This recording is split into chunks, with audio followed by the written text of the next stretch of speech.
you touch my stuff, it'll spell your doom in the Daisy, Daisy, Daisy, Daisy Ducky room.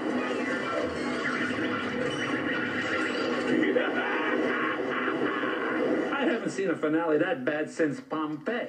I'm out of here. That bad since Pompeii, since Pompeii, since Pompeii, since Pompeii, Pompeii, Pompeii, Pompeii, Pompeii, Pompeii. Crap!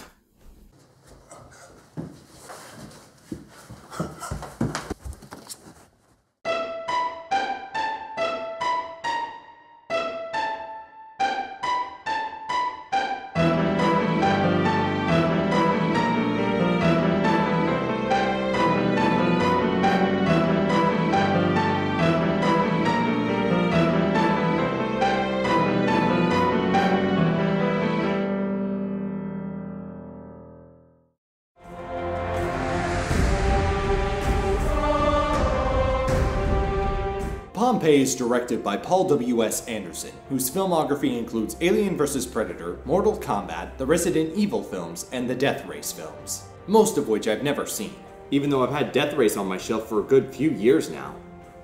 DVDs take up space, guys. Just buy the ones you want. That being said, I do know most of these movies by reputation, and because this guy has tackled Mr. Anderson's films on multiple occasions. Furthermore, today's film is a request that I got from a viewer quite a while ago, and I've been procrastinating on it very badly. So let's not keep them waiting any further. This is Pompeii. First, the title sequence.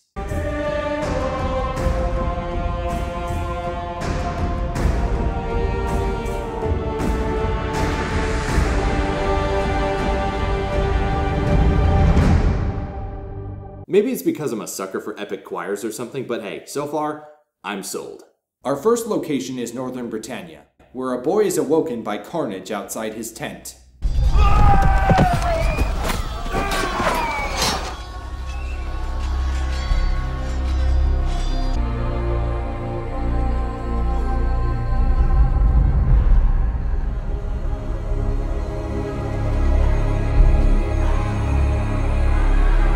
Well, if he was just sleeping through that carnage, I don't think it's that far-fetched for him to walk through it like an expressionless zombie.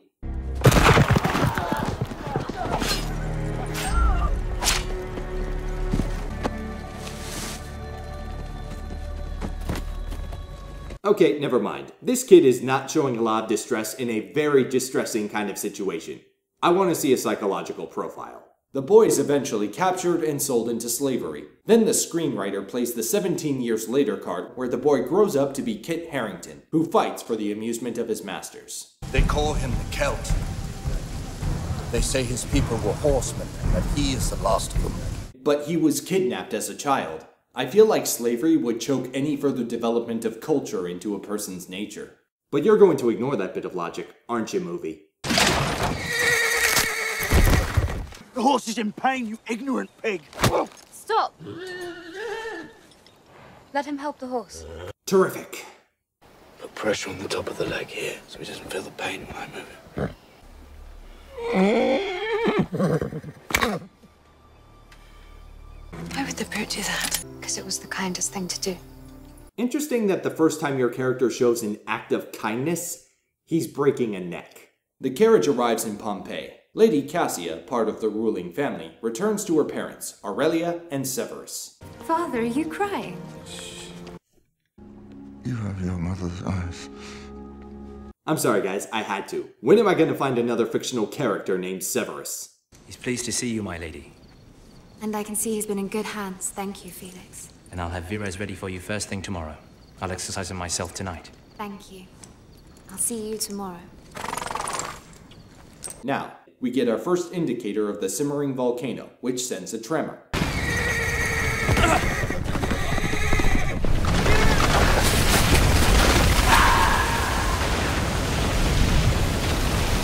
Don't worry, the horse lives. Back in prison, Celt gets unwanted attention, and the champion gladiator Atticus takes interest. What is your name? We will have to speak at some point.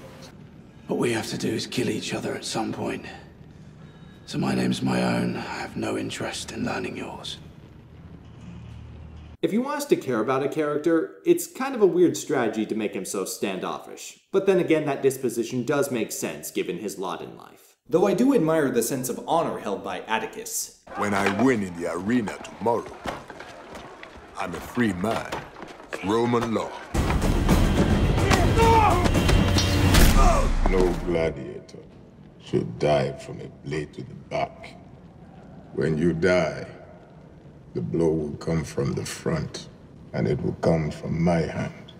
A Roman senator named Corvus enters Pompeii. There's discussion with Severus about the Roman emperor investing in the infrastructure of Pompeii, business made difficult because of the public distaste for Roman influence, especially from Cassia. Since Titus took power, everything has changed. Every crooked man now has the ear of the emperor, and they assume that they can take whatever they want.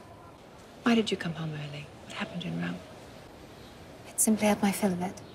Cut to nighttime, where the wine festival Venalia is reaching peak levels of party. The slaves are brought out as prostitutes, but Celt has a very specific desire in mind. Well, yeah, there's that, I guess, but I'm talking about revenge.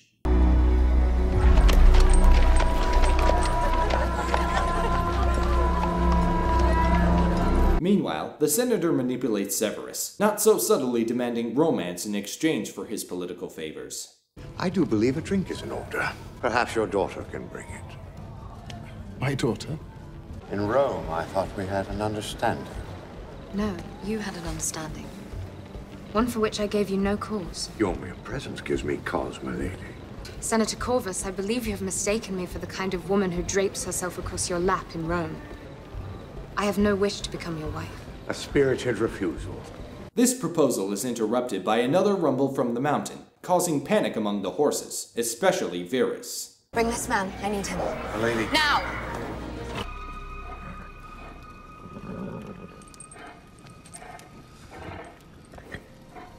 How did you do that? I asked him. I'm sorry, what? You could ride. Before you were a gladiator. I could ride before I could walk. When they said his people were horsemen, I thought that was like a cultural sort of thing, but are they trying to tell us it's like magic or something? My family were butchered by the Romans. I'm so sorry. What would a Roman know of such things? I am not a Roman. I am a citizen of Pompeii. And why do I see Rome's eagle everywhere I turn? After a year in Rome, I hoped never to see that eagle again. Yet here it is, thrust into the soil outside my home. I will say this. As far as it goes for obvious romantic setups, there are far less organic ways to connect two people than horses and mutual disdain for the Roman Empire.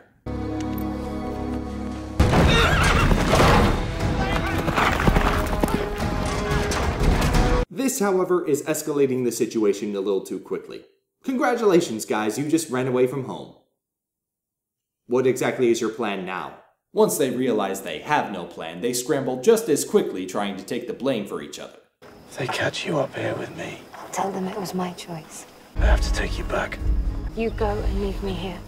If you ride, you have a chance. A chance at what? At freedom. But at what cost to you? Tell the gods I brought you here by force. Predictably, the slave is the one thrown under the chariot, getting 15 lashes with a whip. During his punishment, his vengeful desire is ignited again, this time by Senator Corvus. Tonight I saw the man who killed my whole family. Perhaps the gods spared me for a reason. The Romans took my family from me 20 years ago. I know one day the gods will bring me to them again. My name is Milo. Atticus. You know what, I'm digging the mutual respect between warriors angle. The romantic aspect a little less so. I don't know what I was thinking.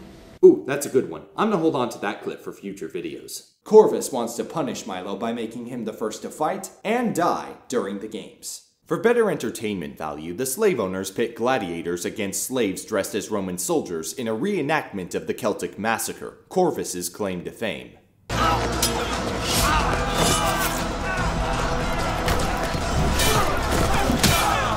This is not exactly how I remember. This is framed as a reenactment, so he does have a point. But Roman law decrees that gladiators surviving long enough earn their freedom. They're not gonna throw the match just to fit your narrative, dude. What exactly is that slave to you? Everything that you are not, Senator. Then you should be pleased to learn your father has granted me your hand in marriage. What? I made no such arrangement. Because he knows that if he does not, I will inform Titus that your father has called in question our new emperor's ability to rule. We got it, movie. He's a dick. Get back to the fight.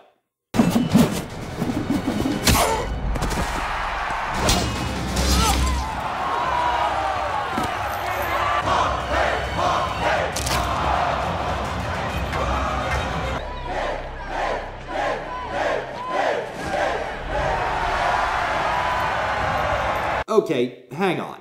Cassia is from Pompeii's ruling family, but Corvus is Roman, and it's been shown that he has power to lord over them. I'm just kinda confused here. If you kill him now, on the tip of 100 Roman arrows, you make him a martyr to the mob. Is that what you want? To take home to your emperor a revolution? And if you reverse this decision, how will it be spoken of in Rome? They will whisper it behind your back that you have a wife who does not obey your will. Can your reputation bear such a weakness? I may become your wife, but you will never break me. But it's confusion that I'm willing to overlook because that comeback was so deliciously salted. Even if it's ultimately ineffective at changing the situation. People of Pompeii! Vulcan speaks! Vulcan is the Roman god of fire. But for most people, myself included, I know that wasn't our first thought. So, here you go. I see no reason to stand here and be insulted. Atticus is taken away, and Milo is given the chance to exact revenge on one of his key targets, Proculus. And while he is somewhat sporting, Bring the slave a better sword. he still acts a little pompous. Pompous? More like Pompeius. Did you get it? Did you get it? Yes, Tyler, I got it. You see, I took pompous and I made it Pompeius. No. Pompeii! Get out! This blade's dull. Is it? Let's give them a good show, huh? Oh, so he's not a good sport. Hardly out of character for Romans in this story, but all the same... Boo! Boo! But the volcano decides now is the time to erupt.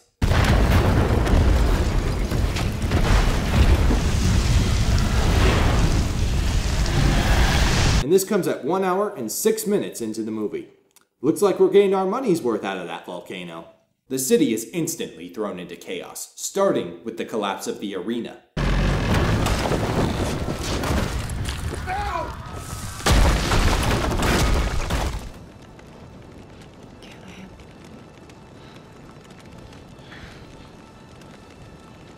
Kill him.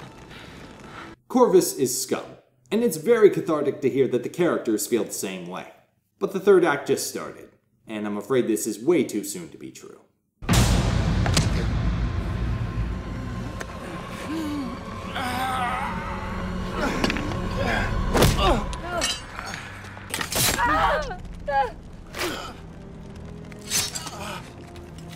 Well, at least they died defying the Roman Empire and defending their daughter from a creeper. I would call that honorable. Unlike this guy bribing a boat to leave immediately and abandon a bunch of helpless people. He was already a slaver, so it's really no surprise that he's a terrible person. Besides, I have a gut feeling that he won't get very good returns on that investment. Aurelia's last words to Milo are to save Cassia, so he rushes to the villa she's being kept in.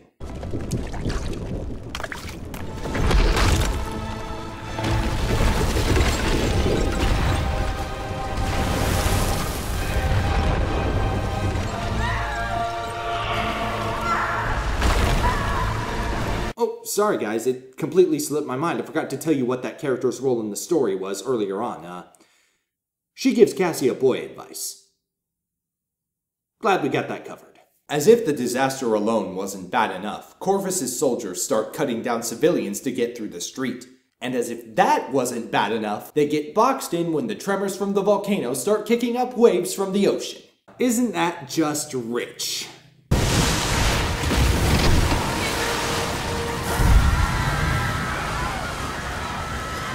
And that's just convenient. Is this the end of the world? Why would the gods let this happen? If you put yourself in the shoes of a disaster victim, this becomes a very realistic question to ask, and it's just as realistic to not get an answer for it. But in a purely storytelling sense, when you have your character say that and then never address it any further, it just seems meaningless to have had the line spoken at all. After a moment of relief, the chaos resumes. Then the pair meets up with Atticus at the arena to acquire horses.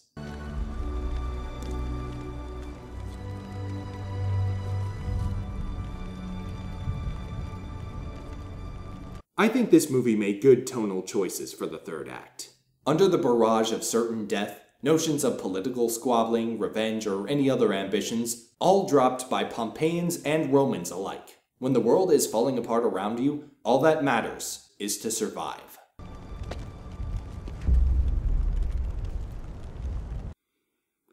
Why? Why do this sort of thing now?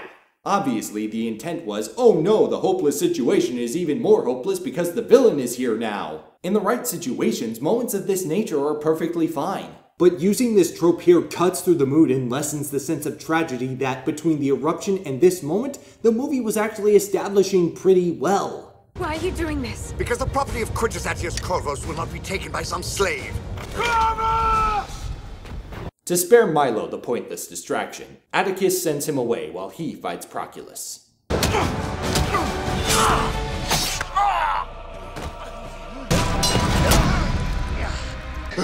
A barbarian does not die the equal of a Roman. Let's see if a Roman can die the equal of a gladiator.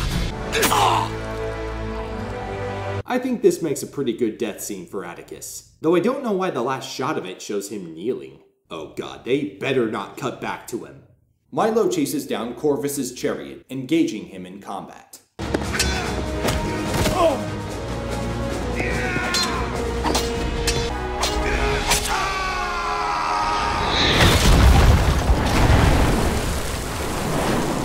They did not survive that.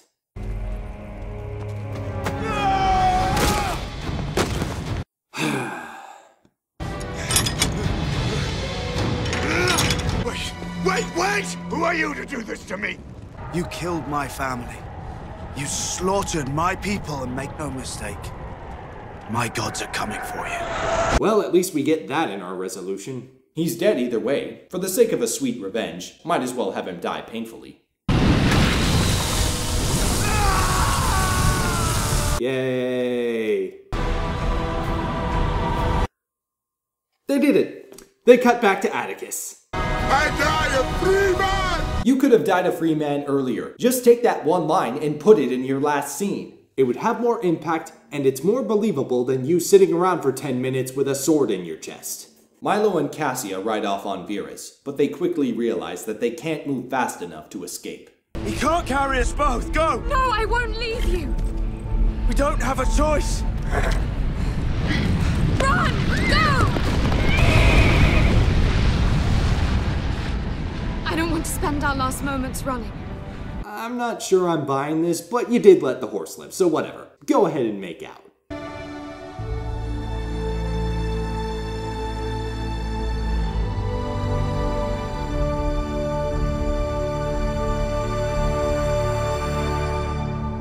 The film ends in ash, showing the embracing forms of the two lovers. And I do appreciate that this ties in with what the opening sequence was. It kind of goes full circle and also bookends the story.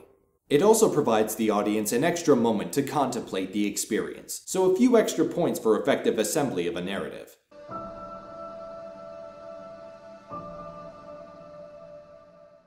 So that was Pompeii. The request I got had a tone that led me to believe that this was an absolutely terrible movie. Maybe that lowered expectations for me just a little too much because I didn't quite feel that way. Most of this film is adequately executed. The production design isn't that unique, but it was done well. The setting, the time period, and the political climate were clearly communicated. I enjoyed the mutual respect between Milo and Atticus, which I felt to be the best relationship showcased in this movie. And lastly, it dedicated an entire half hour to the volcano, so we weren't ripped off in that regard. That said, this film's basic level of competence works against it because it's mostly just competent, and the elements that aren't competent are weak. The performances were fine, but usually not strong enough for me to emotionally connect with the characters or their struggles. That's not good in general, but it's particularly not good for a movie with a story based around a disaster. For maximum effectiveness, an audience needs to be enthralled with what's going on before the disaster hits, and the inevitably doomed characters need to be worth getting sad about when they die. I'm sure meeting the standards set by Titanic is itself a titanic challenge for any filmmaker to overcome. Aye, Hans. But this movie felt like it wasn't shooting for a mark much higher than Paul W.S. Anderson's The Three Musketeers. That movie had fun fight sequences, decent banter, and somewhat motivated characters. All in all, it was a solid, fun enough film. Or at least it was for me. But then my good friend Brett showed me the Disney live-action version, and I gotta tell you, the difference in enjoyability was immediately evident. Pompeii may not be absolute garbage, but I don't recommend it. Time is a precious commodity, and that hour and a half could be spent on much better pieces of media. If you're specifically looking for a better story about the doomed city, watch the Doctor Who episode Fires of Pompeii. It's half the runtime, but double the quality. Now we shall sift through the ashes of Pompeii for some plot holes. Shouldn't the slaver have had enough time to reach his ship? This slaver, Gricus, started to leave when he noticed bad structural integrity in the arena. Fetch my letter. We're leaving town for a few days. This was around the 51-minute mark. At 1 hour and 2 minutes, he was being carried through the city by his servants. The eruption began at 1 hour and 6 minutes. At 1 hour and 10 minutes, he bribed a sailor for passage. At 1 hour and 17 minutes, his ship was struck by volcanic debris. Without knowing how close he was to the harbor at this point, it's hard to say for sure whether this head start should have been enough for him to escape the disaster, though I'm definitely not complaining that he didn't. Why did Corvus bother taking Cassia hostage when his focus should have been on his own survival? Putting aside this line, Why are you doing this? Because the property of Quintus Atius Corvus will not be taken by some slave. We know the main characters returned to the arena to get horses, and it seems reasonable to assume that Corvus had the same goal. Finding Cassia there was probably just a happy coincidence. How did the horses function during the eruption when the various tremors from earlier caused them to panic? Virus couldn't keep calm when he felt tremors from the volcano inside the walls of the city. Yet later, when the city is absolutely falling apart, Virus and the horses that Corvus is using gallop through the city without much trouble.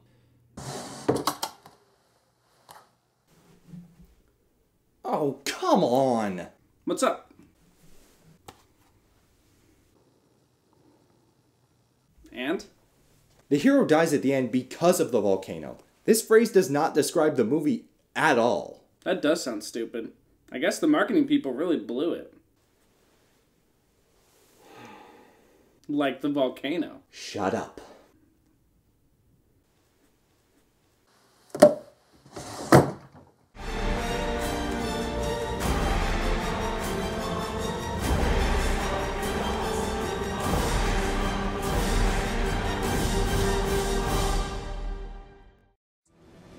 I don't know what I was thinking.